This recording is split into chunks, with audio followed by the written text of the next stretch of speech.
Hello and welcome to Your Money, Your Mission, the show that helps you maximize your wealth by turning complex financial situations into actionable advice. Today, we have a special guest with us, President and CEO of Johnson Financial Group, Jim Popp. Thank you for joining us, Jim. Thanks for having me. I think my first time here was your first run at this, your first podcast, number one. Yes, it was. And this is number 14. You know, it's funny, thinking back to the first one, I think you were a little nervous the first time running through this. You've been a wealth advisor for a long time. This was new. Yes, it really was. I was nervous. It's one thing to engage with clients on a day-to-day, and it's another thing to come in and talk about what those experiences are. So, right. But it turned out to be a really wonderful way to share information that I think a lot of clients and listeners really were interested in. Any common themes that you heard along the way? Any kind of consistent questions or consistent feedback you got?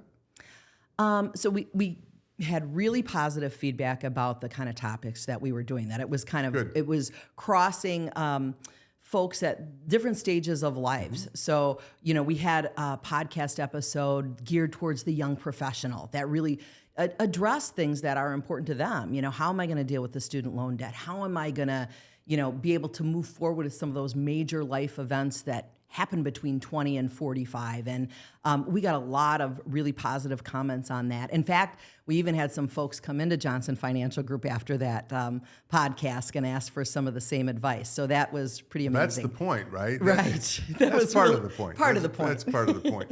So when you think about it, you've got a message that resonates with younger folks, with middle-aged folks at different stages of their life, and with older folks that are at a very different stage.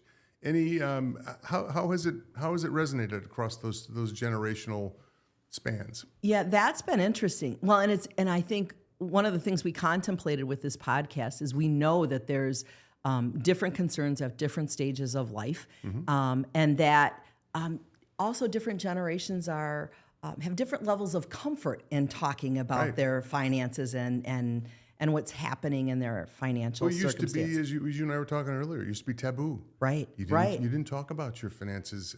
You didn't talk about your finances. You didn't share that with your kids. You right. didn't even talk about estate planning. And I think the tide is turning, and that's a really positive thing. So my senior clients are, retirement's different now, right? People are living longer. They're more vibrant. They're looking at a long runway of right. retirement, and they want to be more active. So having that financial planning done, having that estate planning done, and communicating what their desires are to their children is more important and more acceptable. So we're seeing that bridge cross.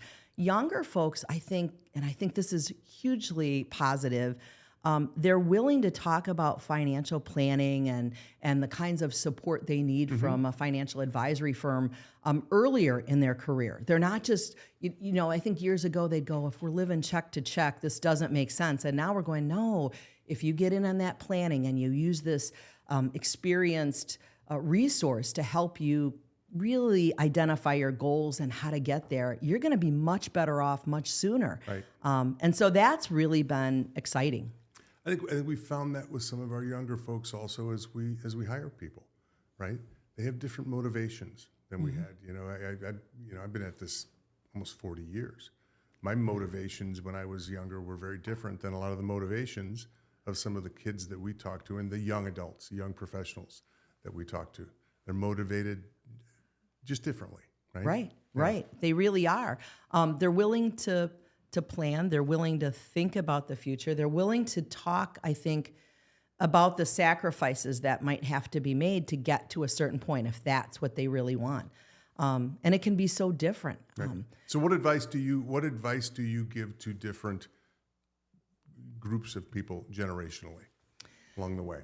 So it's interesting. Some common things that I run across. Let's talk about my retiree groups. Many of them, baby boomers, have worked really hard to build their wealth. Mm-hmm. And they were really prudent about saving and planning. And they have been in this mode of acquiring and saving and investing and weathering up and down markets. And now they're at a point where they can enjoy their retirement, spend their money, and that is a really difficult transition. Right. Learning going into that spend down phase feels absolutely contrary to everything they've done. You have to learn how to be retired. Right. Nobody knows how to be retired. You know how to go to work, right, and get a check and put it in, and what you do with it learning how to be retired, right, is a thing. So pivot for a second. So we started the conversation talking about 2023 and how we were pretty close to having 2023 in the can at this point. We're a month away. Right. 2023 was an interesting year for everybody. Give me your thoughts on 23 and as you look into 24 with your listeners and with your clients. Yeah, 23 was an interesting year. We're still coming off the remnants of the pandemic and how that impacted our lives. The economy has still exhibited a lot of volatility. Sure We're has. facing global strife. The war in Israel, the war in the Ukraine. So folks have been nervous in 2023. They are anxious, right? Anxious about what's happening. We have an election coming up in do we? Wow. that will soon be, what everybody sees everywhere. And so everybody wonders what's the impact of that going to be. I think overall we've seen some things in 2023 that turned out a little better than what we had thought it was going to be. Inflation is subsiding somewhat. I think that people are still, they're still working. AI hasn't taken over the world. So I think that although the news is replete with all this negative, right, that could give you the appearance that everything is doom and gloom, I think the reality is, we're pressing on. We're moving forward. We are seeing things improve. What choice do we have, right? Exactly. Yeah. And that's not every generation, every decade. There are things, folks, every year, things that we have to deal with. It's interesting because oftentimes my older clients they're a little bit more tolerant of these ups and downs because they've lived through it. Been through it, right? Yeah, they've been through it. They know that there's better days coming, and they've just are a little tougher in that. But the younger ones also, they can demonstrate true optimism, going, yeah, we get this, but sometimes it takes some rough spots to get to a better place. Right. I think the podcast for our organization, the podcast, our approach to really embracing the client story and wrapping our arms around what clients really need and how different they can be one family to the next, has been a critical thing for us in 2023 and a positive thing. And I think in 2024, we're going to do that even better. I'm really looking forward to 2024. So am I. We talked about before we started on air. What's going to be the best thing about 24 is it's not 23. Right? Yeah.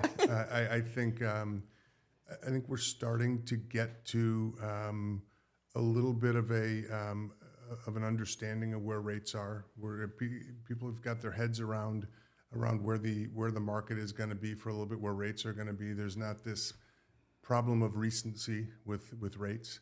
We spent 23 with people waiting for rates to go back down to 2%. That's just not going to happen. Right. It's very unlikely unless something really dramatic and bad happens, right? Right. So when we get a market that starts to understand what they feel like the landscape is, it frees people up to not be as anxious. It frees people up to make some decisions that they had been holding off on, I think. Exactly. Right? You feeling that? Yeah, absolutely. They reset their expectations. We did a podcast on the mortgage industry and rates like that. And it was so interesting to hear the perspective of Lauren Fellows and how she said, now is the time to explore when you want to buy a new home and what's going to happen. And she had some great advice for folks not to be afraid of these interest rates and to think long term about how to make these choices. Well, you have to continue to live your life, right? With so many people bought homes or refinanced homes at the bottom of the rate cycle, right? And then they said, I really would like to move. I'd really like to do something different, but I just can't give up the rate. I can't give up this rate I have on my house. At some point, you still have to be mobile. You still have to move. You still have to do the things that you want to do to live your life.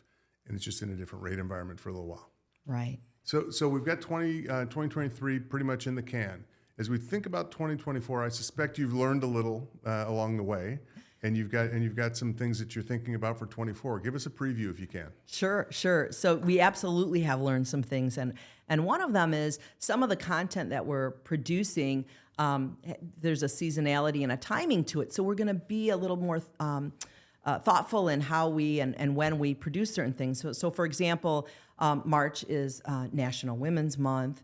And we're going to talk a lot about women and money, how far they've come, money management, if there's differences, what kinds of things women really should be thinking about as they look to do their financial planning.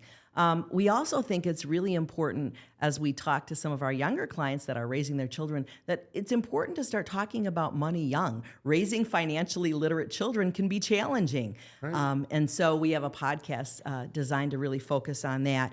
We also know that businesses right now are struggling. They're looking at, how do we hire the best people? How do we find that talent? And even more importantly, how do we retain that talent? So we're going to talk a lot about things to help, especially the small business person, be really successful as well. That's great. That's terrific. So sounds like a good lineup. It's going to be really good, I think. Good. So Jim, you asked me what my thoughts were in 2024, but I'm also really curious to know what you think 2024 will bring.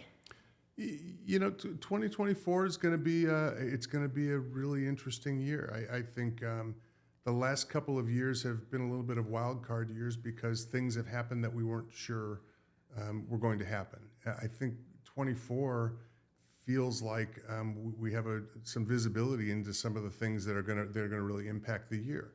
We've got the Fed continuing to manage inflation, and that is, they've gotten to a point where they've got inflation pretty close to where they want it to be. So I suspect they're going to keep a lid on making sure it stays there, and that's going to impact the economy a little bit. And they're okay with that, right?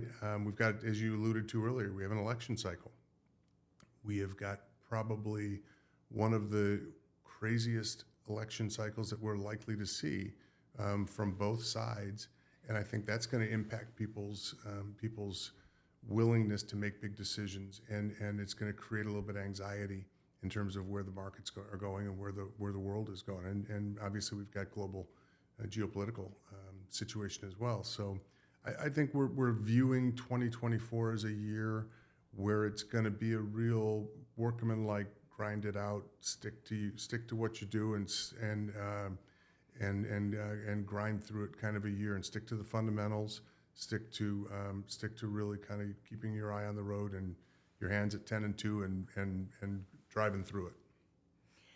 And for, I know this last year for Johnson Financial Group, we opened some branches. We did pretty exciting things. Is there anything on the calendar for 2024 that you're excited about? As we said earlier, we continue to feel very strongly that this business is a face-to-face business. It's a face-to-face business, but it's different than it was 30 years ago as a face-to-face business. Our branch locations, we still need branches. We just need them to look differently than they looked. We need them to feel a little bit different than they have felt in the past. Some of them we need to be in different locations and have different people sitting in those and more people that have different skills along the way. We've got great folks manning our branches across the footprint, but we're adding advisors and adding mortgage folks and adding private bankers so that branch can be a more full service look and feel and competency for people. We'll continue to do that. We'll continue to invest in technology. We need to continue to bring our customers access to everything that we do, when they want it, where they want it, how they want it. It's no different than the podcast in terms of information. Right? That's right. Well, Jim, thank you so much for doing this today. It was a little unusual for me to be the one interviewed, but I so appreciate your time. It's been great. It's always fun. It's fun. And again, congrats on your success in this. It's been terrific. Thank you. And thank you for joining us on Your Money, Your Mission, the podcast designed to turn complex financial situations into actionable advice. If you have questions, just go to the show notes, hit submit a question. We would love to hear from you. Thank you so much for joining us.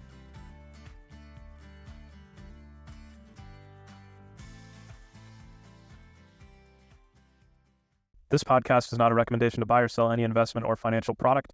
The caller questions and circumstances are hypothetical in nature. Whether a particular investment or financial solution is right for you depends on the facts of your particular situation. Please consult your own professional advisors prior to taking any action based on the content of this podcast. Products and services offered by these Johnson Financial Group companies, Johnson Bank and Johnson Wealth, Inc.